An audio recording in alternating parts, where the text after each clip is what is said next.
Hello बच्चों, मैं हूं doctor Zaki Jamal. NCERT line by line series में आपका स्वागत है। चैप्टर चल रहा है हमारा रिप्रोडक्टिव हेल्थ, और हम पढ़ रहे हैं इसको एनसीईआरटी लाइन बाय लाइन, क्योंकि पेपर बिल्कुल एनसीईआरटी बेस्ड आने लगा है। तो कोई भी लाइन ऐसी ना हो एनसीईआरटी की जो आपको समझ में ना आए। एक बहुत इंपॉर्टेंट टॉपिक आज हम पढ़ेंगे, मेडिकल टर्मिनेशन ऑफ प्रेगनेंसी। इसको इंड्यूस अबॉर्शन भी कहा जाता है, यानी कि अगर जानबूझ के अबॉर्शन किया जाए, प्रेगनेंसी को टर्मिनेट किया जाए किसी भी वजह से, तो इसे एमटीपी यानी कि मेडिकल टर्मिनेशन ऑफ प्रेगनेंसी या इंड्यूस अबॉर्शन कहा जाता है।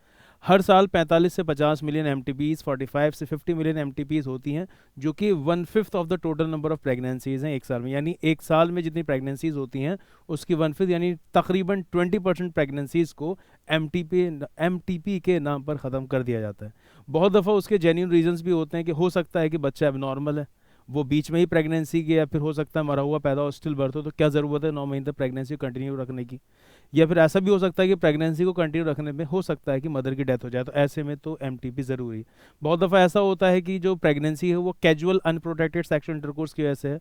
कैजुअल मतलब जो कभी कभी होता है, जैसे गर्लफ्रेंड बॉयफ्रेंड के बीच में सेक्सुअल इंटरकोर्स हो और उसमें प्रेगनेंसी भी हो गई, या फिर कोई कॉन्ट्रासेप्टिव मेथड यूज़ किया था, मैरिड कपल्स था लेकिन वो फेल हो गया, तो ऐसे केस के अंदर एमटीपी यूज़ किया जा सकता है। या फिर कोई रेप का केस है, तो ऐसे में देख तो खुद उस लड़की के साथ एक बहुत बुरा हादसा हुआ है, ऊपर से अगर प्रेगनेंसी भी हो जाती है साथ में उसको, तो और बहुत बड़ा ये मसला हो जाएगा उसकी ज़िंदगी में। इसलिए ऐसे केसेस में एमटीपी यानी मेडिकल टर्मिनेशन प्रेगनेंसी कर दिया जाता है। लेकिन इसमें क्योंकि हिंदुस्तान में जहालत बहुत ज़्यादा है, लोग ऐसा भी करते हैं कि बच्चे का सेक्स पता लगवा लेते हैं, पहले एमनियोसेंटेसिस के जरिए और अब अल्ट्रासाउंड के जरिए पता लग जाता है। कुछ इलीगल तरीके से डॉक्टर्स बता देते हैं, मतलब नहीं है अलाउड, लेकिन तब भी कुछ लोग बता देते हैं। तो ऐसे में फिर वो पता लगा कि उसका बच्चे का सेक्स, और फिर एमटीपी के नाम पे उस प्रेगनेंसी को टर्मिनेट करवा देते हैं। खैर, जो भी बात है कि अगर एमटीपी की जाती है लीगली, गवर्नमेंट ने इसको अलाउ किया। 1971 में गवर्नमेंट ऑफ इंडिया ने एमटीपी को अलाउ कर दिया था। बहुत सारी कंट्रीज़ में अभी भी एक डिबेट का मौजू है कि एमटीपी को लीगलाइज किया जाए या ना किया जाए। उसमें बहुत सारे इमोशनल इश्यूज़ हैं, एथिकल इश्यूज़ हैं, सोशल और रिलीजियस इश्यूज़ हैं। खैर, हम उस पर बात करेंगे बाद में। मुझे फ़िलहाल आपको बात ये बतानी है कि एनसीईआरटी में ये भी बताया गया है कि एमटीपी सेफ़ होती है अगर शुरू के 3 महीने में कर दी जाए, यानी up to 12 weeks of pregnancy. Second trimester के अंदर यानी कि चौथे पाँचवें छठे महीने में किया जाए तो एमटीपी थोड़ा रिस्की हो सकती है। मतलब देखो, अगर आप एमटीपी कर रहे हो तो बच्चे से तो कोई मतलब ही नहीं है, लेकिन मदर की जान को भी खतरा हो सकता है। देखते हैं एनसीईआरटी में क्या इंपॉर्टेंट बातें समझाई गई। इंटेंशनल और voluntary termination of pregnancy before full term is called medical termination of pregnancy और इंड्यूस अबॉर्शन। कंपटीशन में ये सवाल आ चुका है कि MTP is also known as induced abortion, और ये डेफिनेशन भी आ चुकी। इंटेंशनल यानी जानबूझकर, वॉलेंट्री टर्मिनेशन किया जाए प्रेगनेंसी का, ख़त्म किया जाए प्रेगनेंसी को बिफोर फुल टर्म, पूरे टाइम से पहले, 9 महीने से पहले, is called medical termination of pregnancy. Nearly 45 to 50 million MTPs are performed in a year all over the world, यानी तकरीबन 45 से 50 मिलियन एमटीपीज हर साल, nearly 45 to 50 million MTPs are performed in a year all over the world, which accounts to 1/5 of the total number of conceived pregnancies in a year. ठीक है, तो जितनी pregnancies होती हैं उसकी 1/5 तकरीबन हर साल एमटीपीज कर दी जाती है। Obviously, MTP has a significant role in decreasing the population, though it is not meant for that purpose. हालांकि MTP से पॉपुलेशन कम हो रही है, लेकिन MTP इसलिए नहीं स्टार्ट किया गया कि उससे पॉपुलेशन को कम किया जाए। Whether to accept legalize MTP or not is being debated upon in many countries due to emotional, ethical, religious and social issues involved in it. बहुत सारी कंट्रीज़ में अभी तक MTP को लीगलाइज नहीं किया गया है, वहाँ पर ये एक डिबेट का मौजू। उसकी वजह कई सारी हैं, बहुत सारे इमोशनल, एथिकल, रिलीजियस और सोशल इश्यूज। तो इस पर सवाल बन सकता है। आपको चारों अल्फाज याद होने चाहिए, emotional, ethical, religious and social issues की वजह से बहुत सारी कंट्रीज़ में अभी एमटीपी को लीगलाइज नहीं किया गया। Government of India legalise MTP in 1971। एक बहुत शानदार सवाल आपके लिए कि इंडिया में गवर्नमेंट ने लीगलाइज किया एमटीपी को 1971 में। इससे पहले आप एक डेट और पढ़ चुके हैं, 1951 में दुनिया की पहली कंट्री इंडिया थी जिसने फैमिली प्लानिंग प्रोग्राम को स्टार्ट किया था, with some strict condition to avoid it misuse. लेकिन उन्होंने कुछ कंडीशंस भी लगाई जिसकी वजह से इसका मिसयूज ना किया जाए। Such restriction are all the more important to check indiscriminate यानी कि फालतू में एंड इलीगल, गलत तरीके से, female foeticide which are reported to high in India. उन्होंने आगे बताया एनसीईआरटी में कि यह रेस्ट्रिक्शंस इंडिया में खासतौर से इसलिए लगाए गए हैं क्योंकि इंडिया के अंदर बिला वजह फालतू में फीमेल फीटिसाइड बहुत ज़्यादा बढ़ा हुआ है, ऑफ कोर्स क्योंकि जहालत ज़्यादा है, मेल बच्चे को ज़्यादा अहमियत दी जाती है, इस वजह से यहाँ पर एमटीपीज़ के केसेस ज़्यादा देखे गए हैं। तो कोई भी इलीगल तरीके से एमटीपी ना करने लगे, इसके लिए गवर्नमेंट ने कुछ रेस्ट्रिक्शंस लगाए हैं, जिसकी डिटेल्स इंशाल्लाह आप आगे क्लासेस में पढ़ेंगे। वाई एमटीपी, आगे एनसीईआरटी समझाया कि एमटीपी की क्यों जाती है। Obviously the answer is to get rid of unwanted pregnancies, यानी कि ऑफ कोर्स अनवांटेड प्रेगनेंसी छुटकारा पाने के लिए, either due to unprotected casual unprotected sexual intercourse, या तो वो कैजुअल अनप्रोटेक्टेड सेक्सुअल इंटरकोर्स की वजह से हुई हो, या फेल्योर ऑफ द कॉन्ट्रासेप्टिव, या फिर अगर मैरिड कपल हैं लेकिन कॉन्ट्रासेप्शन का फेल्योर हो गया, वो काम नहीं कर पाया, यूज ड्यूरिंग क्वाइटस और रेप्स, या फिर अगर रेप का केस है तो इसमें भी एमटीपी की जाती है। MTPs are also essential in certain cases where continuation of the pregnancy could be harmful or even fatal either to the mother or to the fetus or both। बात समझ में आ गई आपको? तो एमटीपी किस किस केस में की जाती है?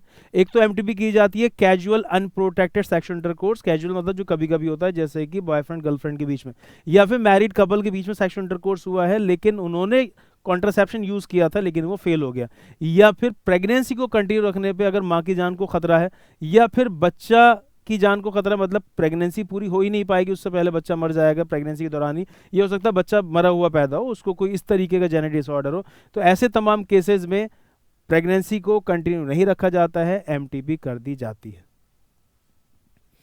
आगे एनसीईआरटी ने बताया कि एमटीपी कब तक की जानी चाहिए। MTPs are considered relatively safe, MTP safe रहती हैं ड्यूरिंग द फर्स्ट ट्राइमेस्टर यानी शुरू के 3 महीने में, that is up to 12 weeks of pregnancy. एक शानदार सवाल आप याद कर लीजिए कि अगर आपसे कंपटीशन में पूछा जाता है कि एमटीपी कब तक सेफ होती है, तो आप बोलेंगे up to 12 weeks of pregnancy, 12 weeks of pregnancy.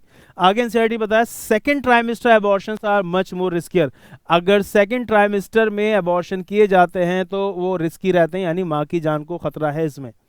One disturbing trend observed is that the majority of the MTPs are performed illegally by unqualified quacks which are not only unsafe but could be fatal too। बताया कि एक बहुत ही ज़्यादा ख़राब trend ये हिंदुस्तान में देखा जाता है कि ये ज़्यादातर जो एमटीपीज़ हैं ये अनक्वालिफाइड क्वैक्स, मतलब कि जो डॉक्टर्स भी नहीं है, क्वालिफाइड डॉक्टर्स भी नहीं है, वो कर रहे हैं हिंदुस्तान में, और वो जाहिर सी बात है प्रॉपर प्रोटोकॉल्स भी ओटी के नहीं लेकर चलते हैं, जिसकी वजह से बहुत दफ़ा ऐसा होता है कि एमटीपी के दौरान मदर को उन इंस्ट्रूमेंट्स की वजह से ऐसा सीवियर इन्फेक्शन होता है जिसकी वजह से आगे बहुत दफ़ा उनकी डेथ भी हो जाती है, could even fatal too. Another dangerous trend is the misuse of amniocentesis. एक और दूसरा ट्रेंड ये देखा जाता है कि मिसयूज हो रहा है एमनियोसेंटेसिस का, मतलब बच्चे का सेक्स पता लगाने के लिए इसको यूज किया जाता है to determine the sex of the unborn child. बच्चे का सेक्स पता लगा लेते हैं और अगर पता लगता है कि डेवलपिंग बेबी गर्ल है तो फिर एमटीपी के नाम पे उसको खत्म कर दिया जाता है। Frequently if the foetus is found to be female it is followed by MTP. This is totally against what is legal. Such practices should be avoided because these are dangerous both for the young mother and to the fetus. Effective counseling on the need to avoid unprotected coitus and the risk factor involved in illegal abortions as well as providing more healthcare facilities could reverse the mentioned unhealthy trend। यहाँ पर आगे उन्होंने समझाया कि अगर इन चीज़ों को थोड़ा सा अनप्रोटेक्टेड सेक्सुअल इंटरकोर्स को अवॉइड किया जाए, जो रिस्क फैक्टर इन्वॉल्व हैं इलीगल अबॉर्शंस के अंदर वो समझा दिए जाए, proper health care facilities provide की जाए, तो इस तरीके के ट्रेंड को रिवर्स भी किया जा सकता है, यानी कि फिर एमटीपीज इतनी ज़्यादा कॉमन नज़र नहीं आएंगी। ठीक है, तो यहाँ पर इस पूरे टॉपिक के अंदर जो ज़्यादा इंपॉर्टेंट बात थी वो ये कि MTP safe up to 12 weeks of pregnancy, second trimester में रिस्की होती है। एमटीपीज कब की जाती है? कैजुअल अनप्रोटेक्टेड सेक्सुअल इंटरकोर्स के रिजल्ट में अगर प्रेगनेंसी हो गई है, या कॉन्ट्रासेप्टिव फेल्योर के रिजल्ट में अगर प्रेगनेंसी हो गई है, या फिर प्रेगनेंसी को कंटिन्यू रखने में माँ की जान को खतरा है, बच्चे की जान को खतरा है, या फिर दोनों को ही जान को खतरा है, तो ऐसे में फिर थोड़ा सेफ साइड लेते हुए एमटीपी कर दी जाती है। शुरुआत में बताया कि गवर्नमेंट ऑफ इंडिया ने लीगलाइज किया एमटीपी 1971 में। अगर जानबूझकर प्रेगनेंसी को खत्म किया जाता है, इलीगल और वॉलंटरी टर्मिनेशन ऑफ प्रेगनेंसी, इसी को एमटीपी या इंड्यूस अबॉर्शन कहा जाता है। हर साल 45 से 50 मिलियन एमटीपीज होती हैं, जो कि 1/5 of the total number of conceived pregnancies हैं। आई होप कि आपकी बात समझ में आई होगी। एक और बहुत इंपॉर्टेंट टॉपिक लेते हैं, सेक्सुअली ट्रांसमिटेड डिजीजेस। इनको सेक्सुअली ट्रांसमिटेड इन्फेक्शंस भी कहा जाता है और वेनरल डिजीजेस बोला जाता है और रिप्रोडक्टिव ट्रैक्ट इन्फेक्शंस भी कहा जाता है। ये दूसरे नाम भी कॉम्पिटिशन पूछे जा रहे हैं। ऐसी बीमारियां जो कि किसी एक इन्फेक्टेड पर्सन से किसी हेल्दी पर्सन को सेक्सुअल कॉन्टैक्ट के जरिए हो जाती हैं, उन्हें सेक्सुअली ट्रांसमिटेड डिजीजेस कहा जाता है। सेक्सुअली ट्रांसमिटेड डिजीज बहुत सारे नाम है, जैसे कि आपने सुन रखा है HIV एड्स। HIV वायरस की एंट्री होने के बाद बॉडी में बंदा HIV पॉजिटिव कहलाता है, फिर उसका इम्यून सिस्टम वायरस के बीच में लड़ाई होती है और एक टाइम ऐसा आएगा कि उसका इम्यून सिस्टम पूरी तरीके से हार जाएगा और तब उसको बोला जाएगा कि इसको एड्स हो चुका है। हेपेटाइटिस बी है, जेनेटल हर्पीज है, गोनोरिया है, सिफिलिस है, जेनेटल वॉर्ड्स है, क्लेमाइडियासिस है, ट्राइकोमोनियासिस है। काफ़ी सारी बीमारियां हैं जो कि सेक्सुअली ट्रांसमिटेड डिजीज कहलाती हैं। एनसीईआरटी में कुछ बहुत ही खास पॉइंट्स इन्होंने कवर किए, देखते हैं इन्होंने क्या समझाया। डिजीजेज और infections which are transmitted through sexual intercourse are called sexually transmitted disease. ऐसी बीमारियां या ऐसे इन्फेक्शंस जो कि सेक्सुअल इंटरकोर्स के जरिए ट्रांसफर होते हैं एक से दूसरे को, वो सेक्सुअली ट्रांसमिटेड डिजीजेस कहलाते हैं। They are called sexually transmitted diseases. इनको वेनरल डिजीजेस भी बोला जाता है, रिप्रोडक्टिव ट्रैक्ट इन्फेक्शंस भी कहा जाता है। नाम बताएं इन्होंने, जैसे फॉर एग्जांपल गोनोरिया एक बैक्टीरिया से होती है, नेसेरिया गोनोरिया। सिफिलिस ये भी एक बैक्टीरिया से होती है, treponema pallidum. Genital herpes virus से होती है, herpes simplex virus. Chlamydiasis chlamydia trachomatis bacteria से। Genital warts human papilloma virus से। ट्राइकोमोनियासिस एक प्रोटोजोआ है, ट्राइकोमोनास वेजाइनलिस से। हेपेटाइटिस बी वायरस से। And of course the most discussed infection in the recent year HIV, इसी तो आप जानते ही होंगे। लीडिंग टू एड्स ऐसा इसलिए लिखा हुआ है कि जब वायरस का बॉडी में एंट्री हो जाती है, ह्यूमन इम्यूनोडेफिशिएंसी वायरस, और ऐसे में टेस्ट कराया जाए तो HIV पॉजिटिव कहलाता है। एड्स तब तक नहीं बोला जाएगा जब तक कि उसका इम्यून सिस्टम उस वायरस से लड़ रहा है। जिस दिन उसका इम्यून सिस्टम लड़ते लड़ते हार जाएगा और उसके अंदर सिम्टम्स शुरू हो जाएंगे, तो फिर वो कहलाएगा कि इसको एड्स हो गया। Some of the common STDs among these HIV infection is the most dangerous and is discussed in chapter 8। तो आपसे एक सवाल ये पूछ सकता है कि जितने भी इन्फेक्शंस हैं उनमें मोस्ट डेंजरस STD कौन सी है। तो अगर आपसे पूछा जाता है मोस्ट डेंजरस STD इज, आप आंसर लगा कर आएंगे HIV infection। Some of these infections like hepatitis B and HIV can also be transmitted by sharing of injections, needles and surgical instruments। शुरुआत में उन्होंने सेक्सुअली ट्रांसमिटेड डिजीज की बात की थी, थोड़ा सा टॉपिक को चेंज किया। उन्होंने बताया है कि कुछ ऐसे इन्फेक्शन जैसे कि हेपेटाइटिस बी है, HIV है, ये सिर्फ sexual contact with infected person से ही ट्रांसफर नहीं होते, इसके अलावा ये sharing of injections, needle, surgical instruments इनसे भी हो जाते हैं। कि अगर इंजेक्शन, नीडल या सर्जिकल इंस्ट्रूमेंट किसी हेपेटाइटिस बी वाले पेशेंट पर इस्तेमाल किया गया या HIV पॉजिटिव को इस्तेमाल किया गया और वही इंस्ट्रूमेंट या नीडल किसी नॉर्मल बंदे को इस्तेमाल किया गया, तो फिर उसको इन्फेक्शन ट्रांसफर हो जाएगा विद इन्फेक्टेड पर्सन। इसके अलावा ट्रांसफ्यूजन ऑफ ब्लड से भी, अगर किसी इन्फेक्टेड बंदे का ब्लड किसी नॉर्मल बंदे को दे दिया जाए, और from an infected mother to the foetus, इन सब तरह से ये इन्फेक्शन एक से दूसरे को ट्रांसफर हो सकते हैं। किस किस तरीके से? एक तो है सेक्सुअल कॉन्टैक्ट के जरिए। हेपेटाइटिस बी HIV के बारे में देखा जाता है कि ये sharing of injections, needle, surgical instrument से भी ट्रांसफर हो जाते हैं with infected person.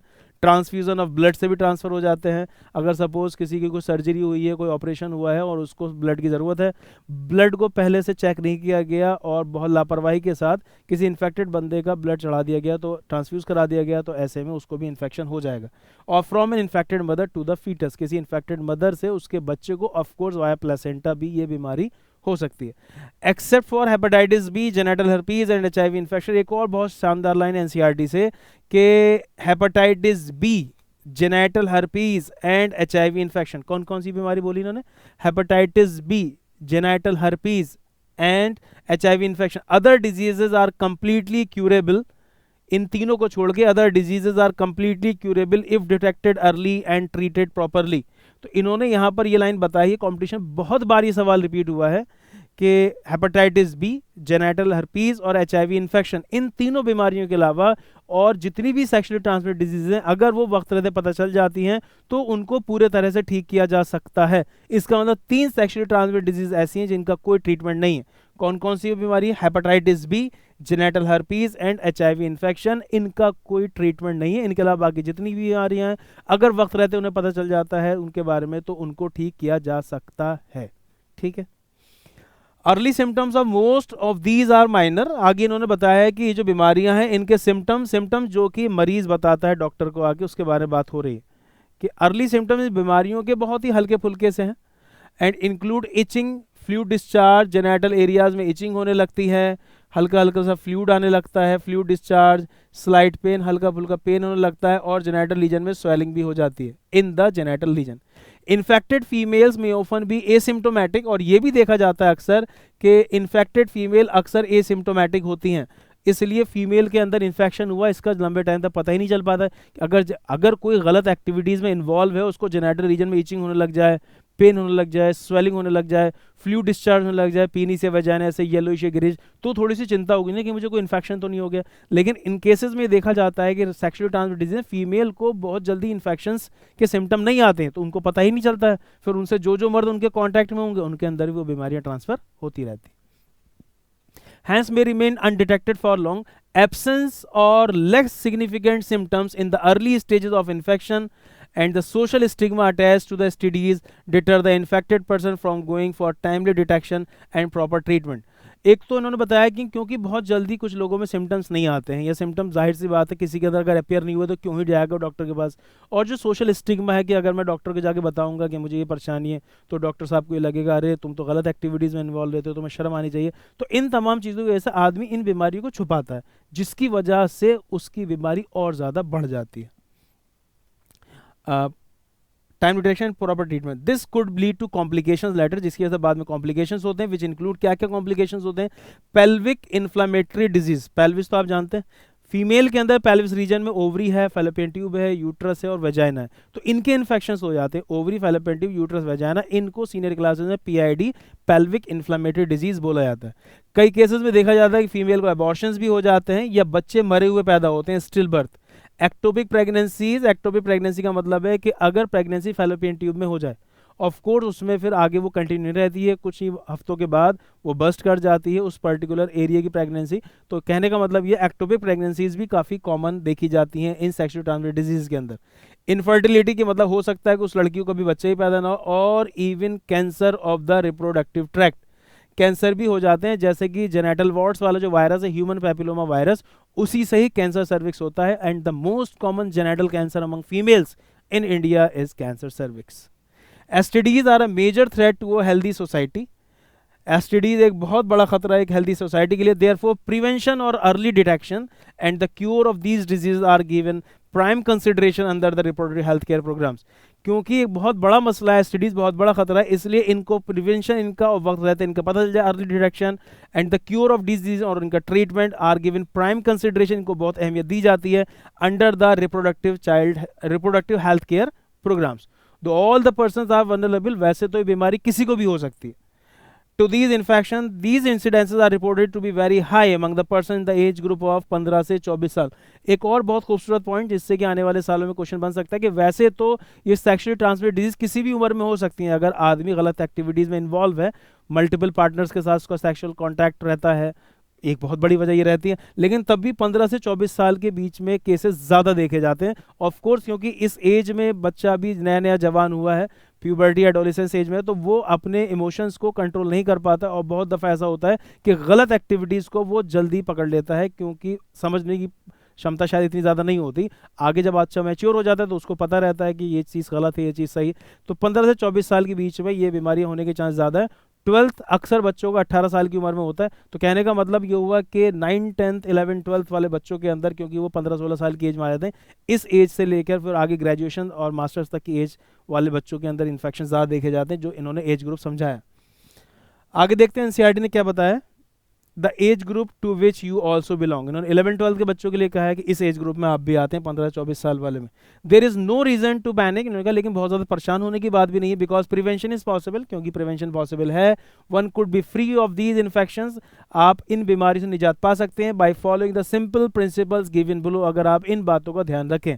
Avoid sex with unknown partners और मल्टीपल पार्टनर्स, अननोन पार्टनर्स और मल्टीपल पार्टनर्स के साथ सेक्सुअल इंटरकोर्स नहीं करना चाहिए। Always use condoms during coitus, sexual intercourse के दौरान कॉन्डोम्स का यूज़ करना चाहिए, क्योंकि अगर किसी दूसरे पार्टनर को अगर इन्फेक्शन हुआ सेक्सुअल ट्रांसमिटेड डिजीज हुई तो इस बैरियर मेथड से कॉन्डोम के जरिए वो दूसरे पार्टनर को बीमारी नहीं होगी। इन केस ऑफ डाउट, अगर आपको डाउट लगता है आपके जेनिटल एरियाज में पेन है, स्वेलिंग है, इचिंग है, one should go to a qualified doctor. तो आप वेनरल डिजीज के एक्सपर्ट्स होते हैं, आप उन्हें जाके दिखाइए फॉर अर्ली डिटेक्शन, ताकि वक्त रहते उसका डिटेक्शन हो जाए बीमारी के, and get complete treatment if diagnose with disease, और आप पूरा ट्रीटमेंट लें अगर वो आपकी किसी बीमारी को लेकर डायग्नोसिस बनाते हैं। बात समझ में आई? तो इस पूरे टॉपिक के अंदर सेक्सुअल ट्रांसमिटेड डिजीज के अंदर पहले तो इन्होंने दूसरे नाम बताए उसके। सेक्सुअल ट्रांसमिटेड डिजीज को सेक्सुअल ट्रांसमिटेड इन्फेक्शंस भी बोला जाता है, वेनरल डिजीज भी बोला जाता है, रिप्रोडक्टिव ट्रैक्ट इन्फेक्शंस भी बोला जाता है। यहाँ पर उन्होंने बताया है कि सेक्सुअल ट्रांसमिटेड डिजीज के नाम बताते हुए कि HIV infection, genital herpes, hepatitis B, इन 3 बीमारियों को छोड़कर बाकी सारी सेक्सुअल ट्रांसमिटेड डिजीज को अगर वक्त रहते पता चल जाए तो उनका कंप्लीट ट्रीटमेंट है। इसके अंदर 3 बीमारियों कोई ट्रीटमेंट नहीं है, HIV इन्फेक्शन, हेपेटाइटिस बी और जेनिटल हर्पीज। दूसरी इंपॉर्टेंट बात यहाँ समझने की है कि इन्फेक्शन वैसे तो किसी भी उम्र में हो सकते हैं, लेकिन 15 से 24 साल की उम्र में इन बीमारियों के होने के चांसेस ज़्यादा रहते हैं। मोस्ट डेंजरस STD का नाम HIV इन्फेक्शन NCERT बताया गया। उन्होंने कहा लेकिन बहुत ज़्यादा परेशान होने की ज़रूरत नहीं है, अगर आप कुछ प्रिंसिपल्स को अपनी ज़िंदगी में लागू कर लें तो आपको ये बीमारी इंशाल्लाह कभी नहीं होगी। एक तो ये कि मल्टीपल पार्टनर्स या अननोन पार्टनर्स के साथ सेक्सुअल इंटरकोर्स नहीं करना चाहिए, और अगर आप सेक्सुअल इंटरकोर्स करते हैं तो always use condom during coitus, और अगर आदमी गलत एक्टिविटीज़ में इन्वॉल्व है तो वो डरा भी रहता है। तो डरा रहता है, अगर आपको डाउट है कि आपके साथ कोई दिक्कत तो स्टार्ट नहीं हो गई है, सिम्टम्स इसीलिए NCERT बताए गए हैं, तो फिर आप फ़ौरन किसी एक qualified doctor, of course venereal disease experts को जाके दिखाएं, और अगर वो कोई डायग्नोज बनाते हैं तो फिर उसका कंप्लीट ट्रीटमेंट लें। क्या बात समझ में आ रही? इन्होंने ये भी बताया कि शुरुआत में माइनर सिम्टम होते हैं लेकिन बाद में काफ़ी खतरनाक हो सकते हैं, इसलिए ट्रीटमेंट लेना ज़रूरी है, क्योंकि इसमें अबॉर्शंस भी हो सकते हैं, स्टिल बर्थ भी हो सकती हैं, और इनफर्टिलिटी भी हो सकती है, पैल्विक इन्फ्लेमेटरी डिजीज़ भी हो सकती है। तो क्योंकि काफ़ी सारे प्रॉब्लम्स बाद में देखने को मिल सकते हैं, इसलिए पहली बात तो ऐसी सब चीज़ों में इन्वॉल्व होना ही नहीं चाहिए, और अगर किसी वजह से इन्वॉल्व हो गए हैं तो फिर किसी क्वालिफाइड डॉक्टर को दिखाकर कंप्लीट ट्रीटमेंट ले लेना चाहिए। आई होप कि आपको वीडियो समझ में आ रही होंगी। ऐसे ही आप सपोर्ट मुझे करते रहिए, और अगर आपने चैनल सब्सक्राइब नहीं किया तो चैनल को सब्सक्राइब कर दीजिए, बेल आइकन को प्रेस करिए, और आपके साथ वाले जितने भी बच्चे ऐसे हैं जो 11-12 रेगुलर के स्टूडेंट्स हैं, या फिर इस साल वो नीट की तैयारी कर रहे हैं, ड्रॉप कर रहे हैं, तो आप उनके साथ मेरा चैनल शेयर करिए ताकि वो भी इन वीडियो से फ़ायदा उठा सके। खुदा हाफिज़।